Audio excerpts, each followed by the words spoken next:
नमस्कार, मैं अंजलि मिश्रा। स्वागत है आप सभी का हमारे चैनल में। दिल्ली की 70 विधानसभा सीटों पर वोटिंग समाप्त हो चुकी है और अब 8 तारीख को चुनाव के रिजल्ट आने वाले हैं। लेकिन इससे पहले ही लोगों में काफी उत्सुकता है कि वोटिंग के बाद जो है किस तरीके से माहौल देखने के लिए मिल रहा है। इसी बीच अब हम लेकर आ गए हैं अपने चैनल का एग्जिट पोल। अब हम लेकर आए हैं हमारा एग्जिट पोल। जो एग्जिट पोल ये कहता है कि बीजेपी दिल्ली में सरकार बना सकती है। जी हाँ, बिल्कुल सही सुना आपने।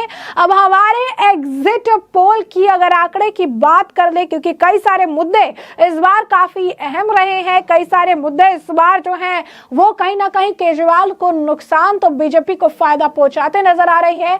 और ऐसे में हमारे एग्जिट पोल के अनुसार इस बार बीजेपी को 40 से 45 सीटें दिल्ली में मिलनी चाहिए। यानी 27 साल का जो वनवास है बीजेपी का, इतने सालों से जो दिल्ली की सत्ता से वो दूर रखे हैं, ऐसा प्रतीत होता है कि ये वनवास अब समाप्त हो जाएगा। तो वहीं बैक टू बैक 2 बार सत्ता में काबिज हुई आम आदमी पार्टी का आंकड़ा इस बार 20 से 25 पर समय जो है सिमट सकता है। जी हाँ, बिल्कुल सही सुना आपने। अरविंद केजरीवाल और आम आदमी पार्टी के लिए ये दिल्ली का चुनाव जो है ये उनके लिए एक बड़ा झटका साबित हो सकता है और हैट्रिक लगाने से बीजेपी ने रोक देगी। वही बात कर ले कांग्रेस की, तो कई जगहों पर कांग्रेस का खाता खुल सकता है, तो कई जगहों पर कांग्रेस की जमानत जब्त होने की भी बात कही जा रही है। और ऐसे में कांग्रेस को 1 से 4 का जो आंकड़ा है वो हम दे रहे हैं। तो वही अदर्स की बात कर ले, यानी अदर्स पार्टी भी मैदान में है, जैसे AIMIM की भी बात कर ले, तो ऐसे में अदर्स को हमने 0 से 1 का आंकड़ा दिया है। फिर मैं दोहराऊंगी हमारा एग्जिट पोल। तो हमारे एग्जिट पोल के अनुसार बीजेपी को 40 से 45 सीटें मिल सकती है, आम आदमी पार्टी को 20 से 25 सीटें मिल सकती है, कांग्रेस को 1 से 4 सीटें मिल सकती है, तो बाकियों को 0 से 1 सीटों पर जो है मौका मिल सकता है। यानी 70 विधानसभा सीटों में जहां पर मेजॉरिटी का आंकड़ा 36 है, और ऐसे में बीजेपी बहुत ही आराम से मेजॉरिटी का आंकड़ा पूरा कर पाएगी। इसके पीछे के कई सारे कारण हैं। पहला जो एक बड़ा फैक्टर है या फिर रहा है, अन्य चुनाव में भी रहा है, वो रहा है मोदी और योगी का फैक्टर। मोदी और योगी का जो ये फैक्टर है ये हर चुनाव में बहुत बड़ा एक इम्पैक्ट डालता है। और जिस तरीके से जब वोटिंग के आखिरी कुछ हफ्ते बचे हुए थे, उस दौरान बीजेपी के कई सारे बड़े वरिष्ठ नेताओं ने ताबड़तोड़ रैलियां और जनसभाएं की, जिसमें प्रधानमंत्री नरेंद्र मोदी की जनसभा थी, 14-15 जनसभाएं योगी आदित्यनाथ की थी। भारी भरकम भीड़ भी देखने के लिए मिली और उन्होंने जो संदेश दे रखा है कि भैया बटेंगे तो कटेंगे, उस संदेश का भी काफी असर देखने के लिए मिला। वहीं अगर केजरीवाल के नुकसान की बात कर ले, तो देखिए केजरीवाल के नुकसान जो है होने के पीछे एक बहुत बड़ा कारण जो है वो है शराब घोटाले में जिस तरीके से ये जेल गए। इनके सारे ही नेता जेल में जो है जेल बेल जो है उसके खेल में पड़े हुए थे। उसके बाद शीश महल का मुद्दा है, उसे भी बीजेपी ने काफी भुनाया। ये भी कहा कि किस तरीके से केजरीवाल जो जनता का जो गाढ़ी कमाई का पैसा है वो अपने फायदे के लिए इस्तेमाल कर रहे हैं, शीश महल के लिए इस्तेमाल कर रहे हैं। उसके बाद पूर्वांचलियों के खिलाफ जो अरविंद केजरीवाल ने बयान दिया, उसे भी काफी ज्यादा बीजेपी द्वारा भुनाया गया। उसके बाद जिस तरीके से इन्होंने घोषणा की और आम आदमी पार्टी की घोषणाओं का असर पंजाब में जिस तरीके से दिखा, पंजाब में महिलाओं को 1000 रुपए इन्होंने वादा किया था और वो वादा इन्होंने पूरे नहीं किए, इसे भी, इस मुद्दे को भी बीजेपी ने काफी ज्यादा इस बार जो है इस चुनाव के दौरान जो है काफी भुनाया। यानी साफ तौर पर कई सारे मुद्दे रहे, क्लासरूम घोटाला रहा, दिल्ली जल बोर्ड घोटाला रहा, फिर डमी सीएम को लेकर भी चीजें हुई, फिर स्वाति मालीवाल का भी एक बड़ा मुद्दा रहा। अगर आप देखेंगे तो स्वाति मालीवाल उनके राज्यसभा सांसद है, उनके साथ मारपीट का भी मुद्दा रहा, एक तरह से महिला विरोधी भी दिखाया गया। वहीं दूसरी तरफ आपने देखा कि किस तरीके से पूर्वांचलियों के खिलाफ भी उन्होंने बयान दिया। तो ऐसे में हमने आपको बताया कि देखिए नहले पे दहला जो रहा वो बीजेपी का घोषणा पत्र रहा। जब बीजेपी का घोषणा पत्र आया तो उसमें महिलाओं के लिए भी चीजें देखने के लिए मिली। उन्होंने रोजगार को भी इंपॉर्टेंस दी, 50,000 युवाओं को रोजगार देने की भी उन्होंने बात की, महिलाओं के लिए भी 2500 रुपए हर महीने देने की उन्होंने बात की, बुजुर्गों की पेंशन से लेकर ऑटो टैक्सी वालों के लिए जो बीमा लेकर आए, वो एक बहुत बड़ा टर्निंग पॉइंट जो है घोषणा पत्र भी रहा। दुकानदारों से लेकर हर वर्ग के बारे में बीजेपी ने अपने घोषणा पत्र में सोचा।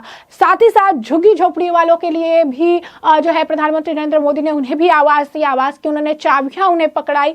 और ऐसे में जो आवास, एक तरफ ये मुद्दा भी बन गया कि एक तरफ प्रधानमंत्री नरेंद्र मोदी गरीब झुग्गी झोपड़ी में रहने वाले लोगों को आवास प्रदान करें, दूसरी तरफ अरविंद केजरीवाल अपना आवास बनाने में सुंदर तरीके से करोड़ों के पर्दे, टाइल्स और जो है अपने बाथरूम को सजाने में जो है काफी पैसे खर्च कर रहे हैं। तो कहीं ना कहीं एक तरफ ये घोषणा पत्र रहा जो बीजेपी के लिए एक प्रॉफिट के देखने के लिए मिला, फिर प्रधानमंत्री नरेंद्र मोदी ने जनसभाएं की, रैलियां की, इस दौरान भी उन्होंने चीजें कही और कहीं ना कहीं केजरीवाल को नुकसान उनके बयानों से भी काफी हद तक हुआ। अब आपने देखा कि हाल फिलहाल में उन्होंने किस तरीके से यमुना में जहर खोलने वाला झूठा बयान दे दिया, फिर उन्होंने ये भी कह दिया कि बीजेपी जो है घोषणाएं बंद कर देगी। लेकिन जब बीजेपी आई, जब उनको फ्रंट पे आने का मौका मिला, तो उन्होंने इसे भी क्लैरिफाई किया कि किस तरीके से झूठ फैलाया जा रहा है, किस तरीके से जनता को बरगलाया जा रहा है और जनता के अंदर भी एक उत्साह देखने को मिल रहा है। और इसके पीछे का एक बहुत बड़ा कारण अगर आप देखेंगे तो एक ट्रैक रिकॉर्ड की भी अगर बात करें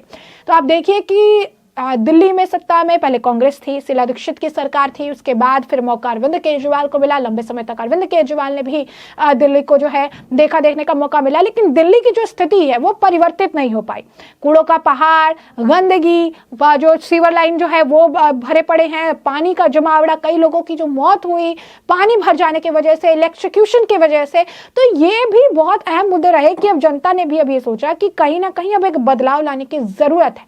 और इस वजह से क्योंकि उन्होंने कांग्रेस का भी एक लंबा कार्यकाल देखा, उन्होंने आम आदमी पार्टी का भी एक लंबा कार्यकाल देखा है, तो अब उन्हें ऐसा लग रहा है कि चूंकि बीजेपी का एक ट्रैक रिकॉर्ड, जैसा कि हमने आपको बताया कि अभी हाल फिलहाल में हुए जो चुनाव थे, हरियाणा के जो चुनाव देख लीजिए आप, महाराष्ट्र के आप चुनाव देख लीजिए, तो इन जगहों पर जो बीजेपी ने ऐलान किए, जो इनकी घोषणाएं थी, जो इन्होंने महिलाओं के लिए काम किया, तो ये एक बड़ा एक एग्जाम्पल सेट करते हुए आया कि हमारे यहाँ पे सरकार रही और हमने ये काम किए हुए हैं। तो कहीं ना कहीं जनता इस चीज से भी प्रभावित नजर आई कि दो राज्यों में इन्होंने या अन्य राज्यों में जहां पर बीजेपी की सरकार है उन्होंने काम करके दिया है, तो शायद दिल्ली की भी स्थिति, दिल्ली में भी जो देश की राजधानी है, ऐसे में दिल्ली में भी सुधार जो है आ सकता है। और ये भी एक बहुत बड़ा टर्निंग पॉइंट बताया जा रहा है जो बीजेपी की तरफ झुकान जो है देखने के लिए मिला है। और जैसा कि हमने आपको ऑलरेडी पहले बताया था कि ज्यादा डिफरेंस नहीं है, 12 ऐसी सीटें हैं जो एससी के लिए रिजर्व्ड है और 9 ऐसी सीटें हैं जहां पर मुस्लिम की आबादी जो है ज्यादा है, और बाकी जो बची हुई सीटें हैं उन सीटों पर एक मिक्स्ड मिला जुला समीकरण देखने के लिए मिल रहा है। आम आदमी पार्टी जो जीत इतनी बार से दर्ज कर पाई, इसके पीछे का एक बड़ा कारण यह था कि 12 जो सीटें रही जहां पर एससी कोटे के लोग ज्यादा रहते हैं, वहां पर एक आबादी भी उनकी ज्यादा देखने के लिए मिली थी, और ऐसे में इन 12 सीटों पर उन्होंने जीत दर्ज की थी। फिर 9 जो मुस्लिम बहुल्य सीटें हैं यहां पर भी उन्होंने जीत दर्ज की थी। तो बीजेपी के लिए कहीं ना कहीं इन दोनों जगह से 3-3 सीट निकालना एक, अगर आप कहेंगे कि एक अपॉर्चुनिटी भी था, एक चैलेंज भी था। कहा जा रहा था कि अगर यहां पर 6% भी बीजेपी अपना जो आंकड़ा है अगर निकाल लेती है, अगर 6% की बढ़त भी बीजेपी बना लेती है तो पूरा गेम चेंज हो जाएगा। और हमारे एग्जिट पोल में हम आपको बता रहे हैं कि गेम चेंज हो चुका है। ये 6% की जो बढ़त है ये बीजेपी ने बना लिया। जिस तरीके से वोटिंग देखने के लिए मिली है, जिस तरीके से वोटिंग टर्नआउट हुआ है, इसके बाद ये कहा जा रहा है कि कहीं ना कहीं जो बीजेपी है उसका पलड़ा भारी। और हमारे एग्जिट पोल में हमने आपको बताया कि आंकड़ा जो हम 40 से 45 के बीच का जो है बीजेपी को दे रहे हैं।